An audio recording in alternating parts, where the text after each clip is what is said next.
Hi, welcome to the Machzor before Rosh Hashana part 8.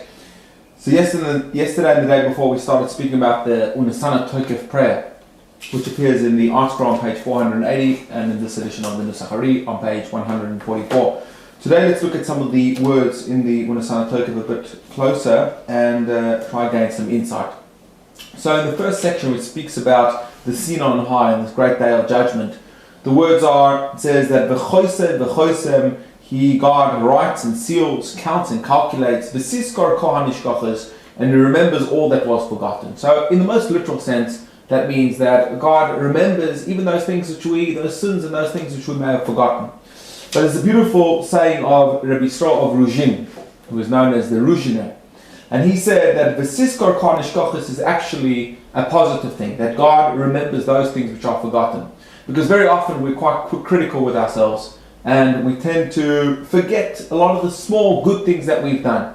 And therefore, on this day, this is a day when Hashem wants to find us meritorious, and B'siskar Kohan Nishkachas, He remembers all those things which were forgotten, the things which a person did, little good deeds which we didn't brag about and which we didn't make a whole big deal about, but we may have forgotten them on the day of judgment. We may have forgotten that those are on our side, and Hashem definitely remembers those things. He remembers all that was forgotten on that day.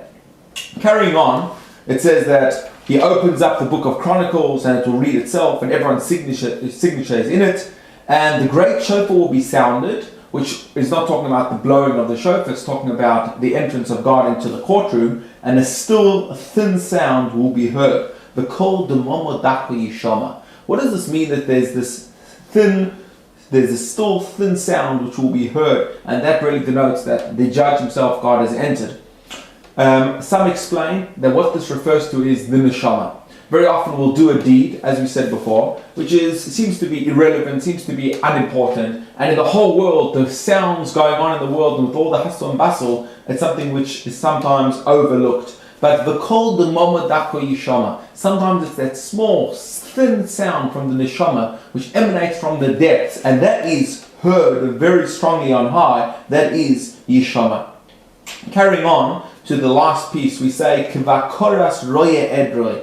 This is the part which the Chazan starts reading. It says, like a shepherd inspecting his flock, making sheep pass under his staff, so you shall cause to pass, count, calculate, and consider the soul of every living thing, and give over the verdict for everything. Now the stress over here is that God is like a shepherd inspecting not the flock, but his flock. There's quite a big difference between a person who's tending to the flock of someone else and when a person is taking care of his own flock. When taking care of the flock of someone else, one is more likely to be strict with the flock and maybe hit the sheep to get them going a little bit quicker. But we stress to Hashem and we say to Him, we are your flock, you are our shepherd, we don't belong to someone else, we are your very own, and therefore treat us with kindness and judge us favorably on this day.